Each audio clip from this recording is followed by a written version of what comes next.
eu vou lendo o título da Patrícia. Deu certo, Nina? Não.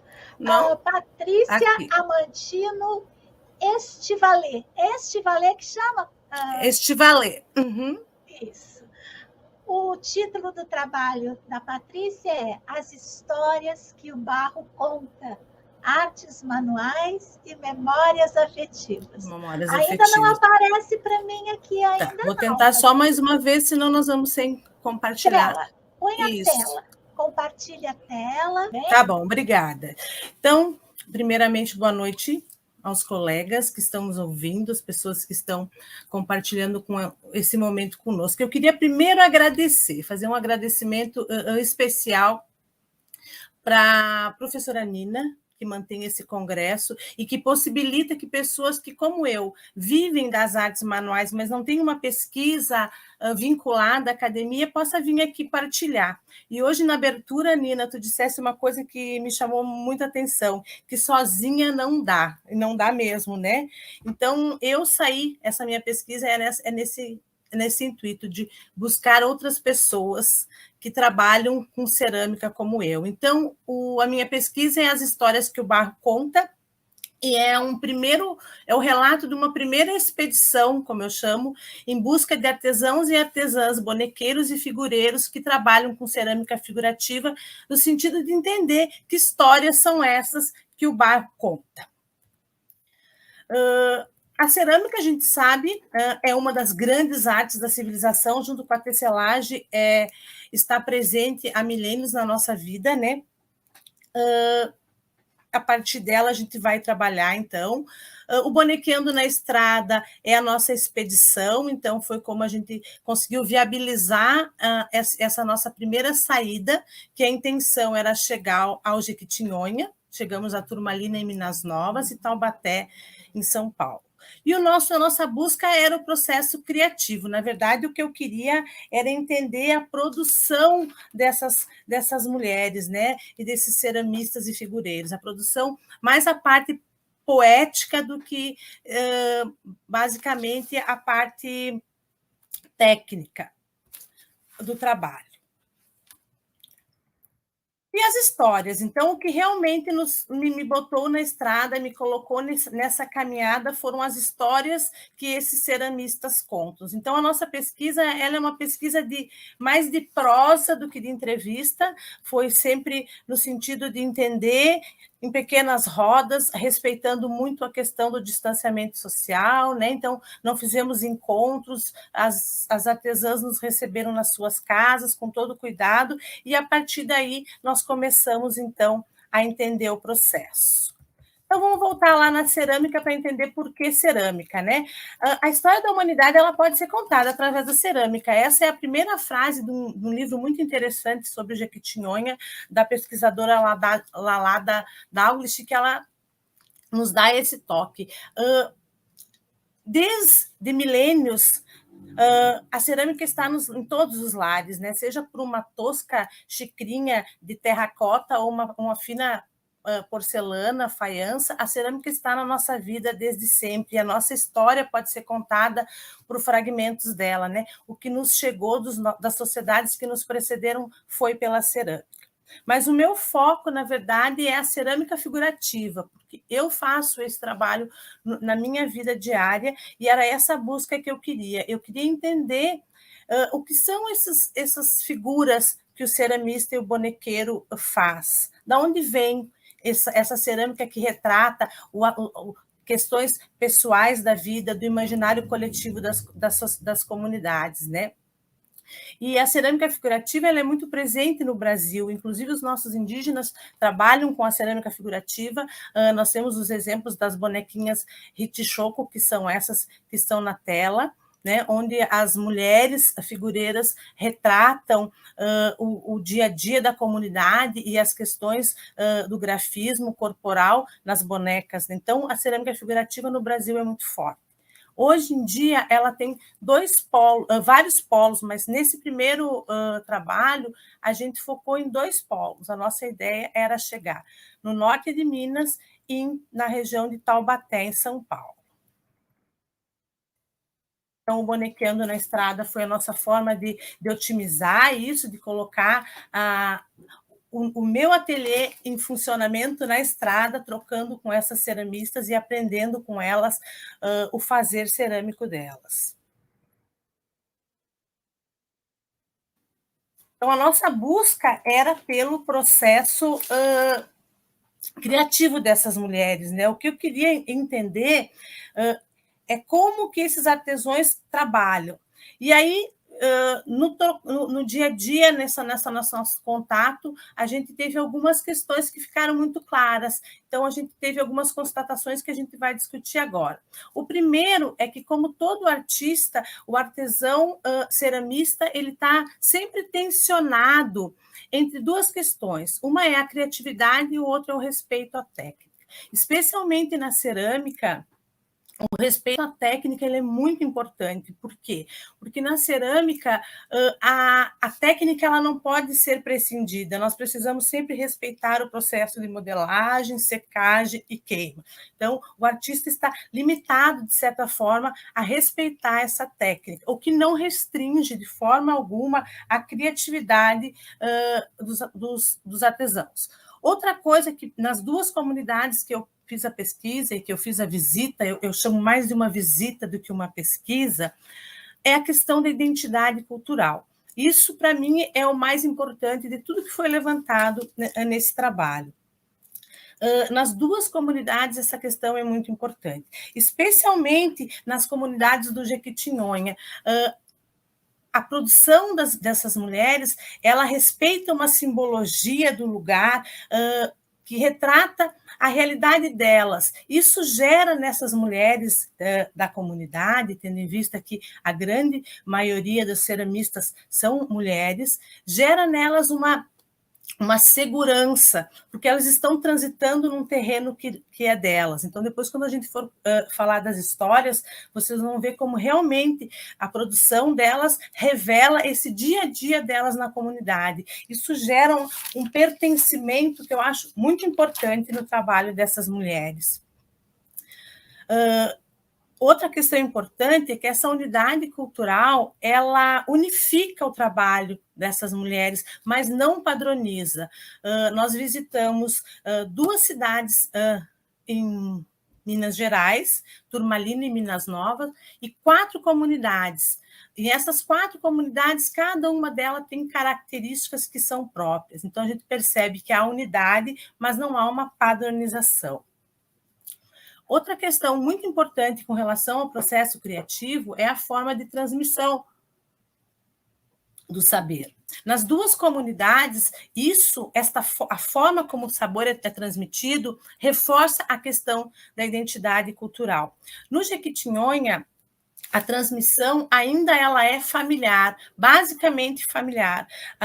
As mulheres do Jequitinhonha que trabalham com cerâmica, elas têm a sua relação de produção de cerâmica muito ligada ao fazer diário da casa. Então, é uma rotina que sai cozinha, oficina. E nessa rotina de forno, fogo, alimento, barro, é que os mais novos vão aprendendo. Então, é um fazer que se produz dentro da casa das ceramistas, e é assim que as gerações mais novas estão aprendendo.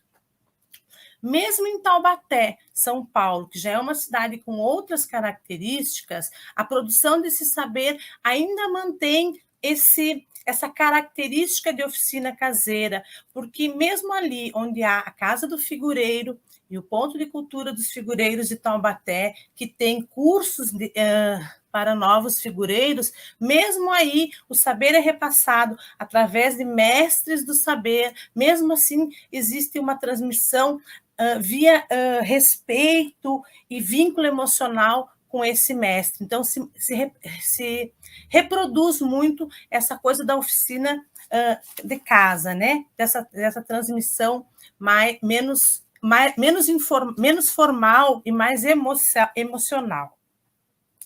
E, por último, um assunto que não era foco da minha pesquisa, mas que em todas as comunidades visitadas a gente teve uma discussão com os ceramistas e com os figureiros, que é a questão da demanda do mercado.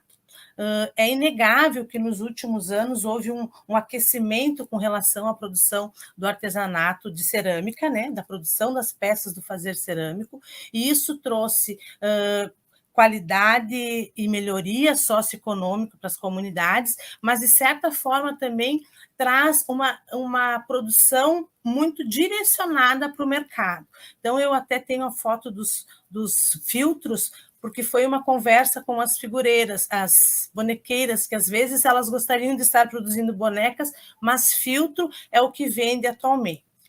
E em Taubaté, a gente tem uma outra questão, que a demanda de mercado está alterando até uma técnica tradicional, porque os figureiros de Taubaté têm como característica base a não queima das peças. Os figureiros do Taubaté produzem a modelagem, secam no sol e pintam suas peças.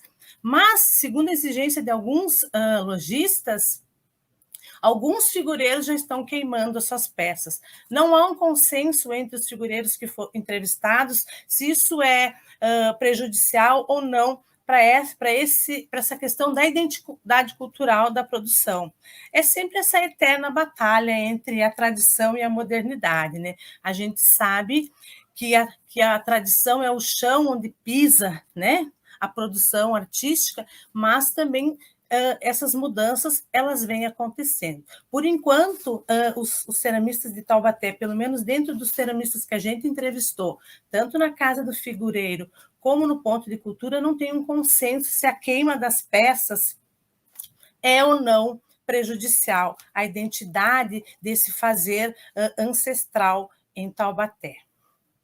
E aí chegamos às histórias, que, como eu disse antes, são relatos informais que foram sendo transformados em histórias. Porque o meu foco, desde o primeiro momento, era entender o que essas figuras produzidas em barro, queimadas ou não, representam, o que elas contam, né? Tem uma frase da Cecília Salles no livro Gesto Inacabado, que ela diz que o artista é um captador de detritos da realidade, de retalhos da realidade, né? E era atrás desses retalhos, então, que a gente foi. Aí eu tenho algumas figuras que a gente vai entender a questão das histórias.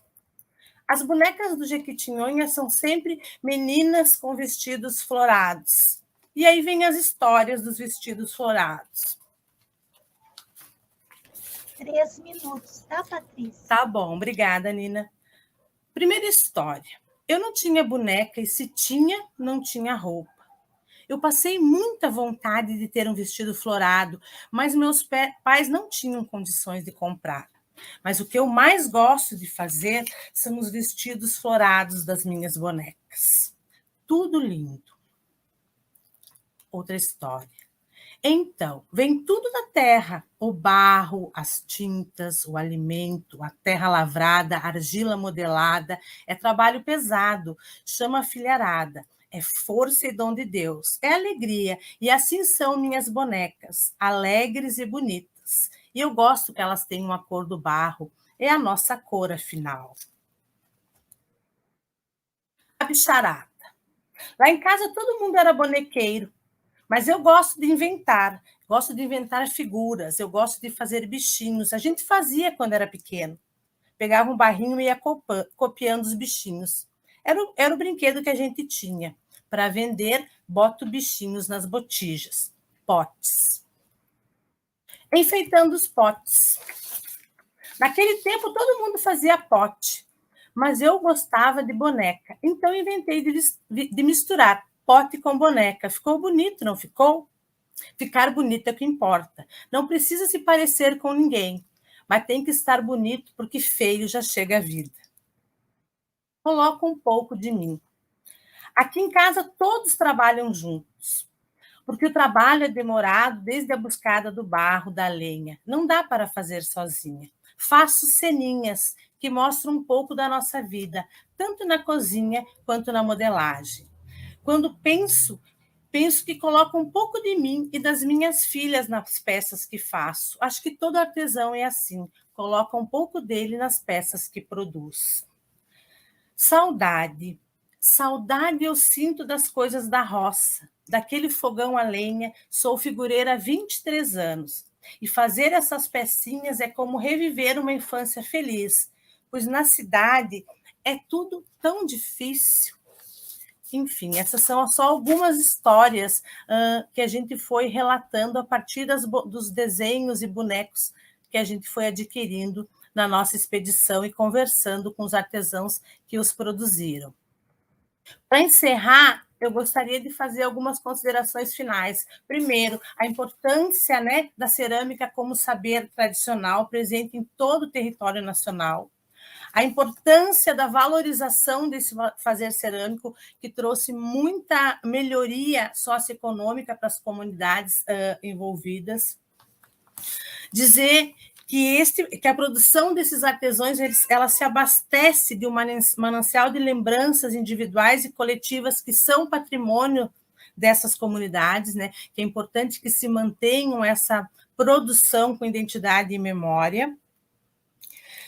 A participação feminina, né? Pois são as mulheres que mantêm a produção cerâmica na maioria, mesmo em Taubaté, onde já há uma participação masculina importante, mas esse fazer cerâmica ainda está envolvido no ritual diário de cozinha e forno e oficina. E, finalmente, a questão da demanda do mercado, né? Essa velha briga entre mercado e tradição, né?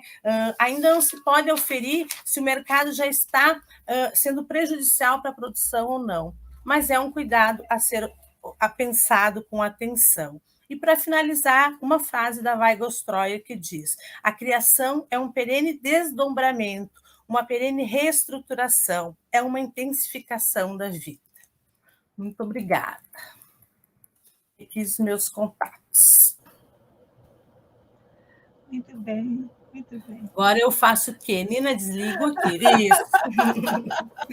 Eu peço desculpa pelas confusões. Em cima do laço. Olha só, vou chamar de volta aqui para a nossa tela a Isadora e a Cristiane. Deixa eu ver se a Cristiane aparece. E vou ler o comentário da Vivi Cruz e passar a palavra para vocês. A Vivi fala: a tradição pertence à modernidade. É preciso acolher as técnicas para não atravessar a cultura. Isso. Muito bem. Lembrei de você, Patrícia. Lembrou? De Porto Belo, Bombinhos. Falamos sobre isso, não foi? Sim, sim.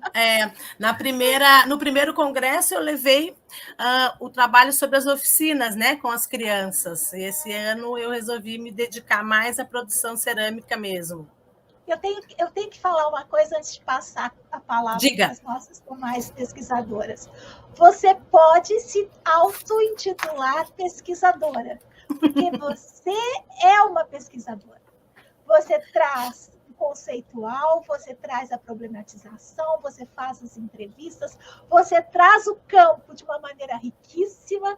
Olha só, você é... Muito obrigada.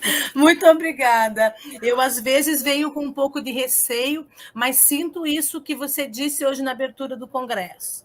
Sozinho é muito difícil, então, às vezes, eu preciso vir aqui, ouvir outros que fazem pesquisa nesse sentido, especialmente nas artes manuais, né, Nina?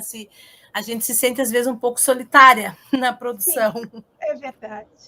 Muito bem. A palavra, então, está com as outras nossas queridas pesquisadoras. Temos alguns minutos para apreciação do trabalho da Patrícia.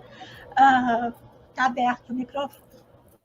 Patrícia, eu também reitero o que a Nina falou, né? Eu fiquei me perguntando assim, mas de onde que nasceu o interesse dela por esse trabalho, né?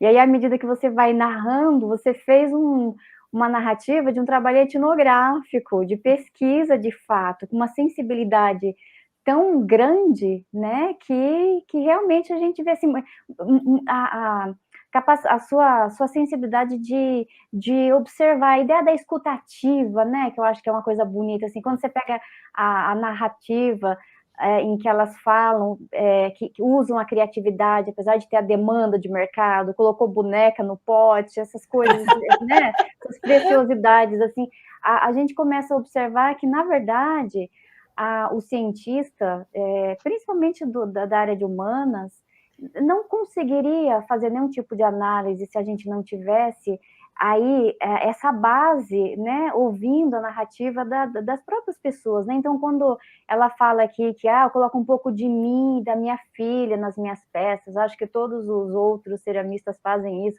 Aí a gente ouve, né, pesquisadores, né, da área estética que colocam isso, eles só conseguiram falar justamente porque em algum momento eles fizeram essa escutativa que você conseguiu fazer, né?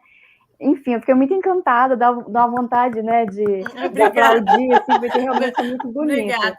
Na verdade, assim, a minha preocupação sempre foi essa, porque o foco da minha pesquisa era que histórias o barro conta, porque eu sou ceramista e conto histórias pelas minhas peças. Então, o meu foco era isso. Então, eu não queria eu não fiz um questionário, por exemplo, para elas responderem, porque daí parece que a gente está direcionando. Então, eu sentei com elas e a gente foi conversando, e a gente foi contando, e tem muitas outras, eu escolhi algumas, né, para trazer, que são nesse sentido, de como o artista, às vezes, ele também consegue driblar certas coisas, né? Ele vai driblando a demanda de mercado, a questão da técnica, e consegue contar a sua história.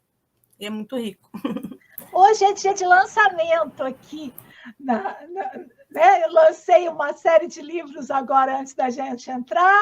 A Isadora lançou o livro dela e a gente já está fazendo encomenda de livros da Patrícia. Patrícia, olha aí. Bora colocar isso na tela ou no papel para a gente apreciar essas outras histórias. Vamos lá. Bem. Parabéns, Patrícia. Muito obrigada. Parabéns, quero parabenizar. E acho que uma coisa assim, né, além do que elas disseram, que me chamou muita atenção, que eu achei de uma sensibilidade tamanha, assim, foi essa questão do território, né, de você ter ido em busca, né, assim, adentrar as casas, né, e o território corporal e cultural. Acho que assim faz toda a diferença, né, para essa escuta, sim, como a Cristiane estava falando, e da gente entrar mesmo, né, assim, para entender esse mundo e o que essas histórias trazem. E parabéns. Sabe que foi muito...